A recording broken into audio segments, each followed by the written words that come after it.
Yummy. இதை பார்க்கும்போது நானா பண்ணேன் அப்படின்ற மாதிரிலாம் இருக்கு எனக்கு. நான் தான் பண்ணேன். நான் வர வர வந்து ரொம்ப பெரிய ஷெஃப் ஆகிட்டு வரேன். ஸோ செம்மையாக நான் பண்ணியிருக்கேன். ஸோ இதெல்லாம் வந்து சின்ன வயசில் வந்து பார்த்திங்கன்னா எங்கள் வீட்டில் வந்து எங்கள் பாட்டி வந்து கூழ் ஊற்றுவாங்க. ஸோ அவங்க வந்து பண்ணும்போது நான் பக்கத்துலேருந்து பார்த்துட்டே இருப்பேன் எப்படி பண்ணுறாங்கன்ட்டு. ஸோ அதை பார்த்து தான் நான் வந்து இப்போ நான் பண்ணியிருக்கேன். இப்போ எங்கள் பாட்டி இல்லை, பட் நான் வந்து எங்கள் பாட்டியோட ரெசிபி எனக்கு பண்ணியிருக்கேன். ஸோ இது நான் வீட்டில் எல்லாருக்கும் கொடுத்தேன். எல்லோரும் வந்து சூப்பராக இருக்குது அப்படின்னு சொன்னாங்க. குடிச்சு பார்த்துட்டு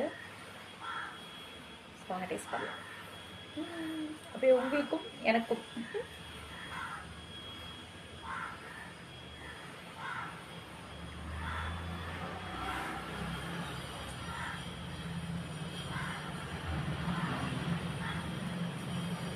இந்த கூழில் வந்து தயிர், வெங்காயம் அதெல்லாம் போட்டுருக்கேன். கருவாட்டு குழம்பும் கீரை பொரியலும் இருந்துச்சுன்னா அல்டிமேட்டாக இருக்கும்.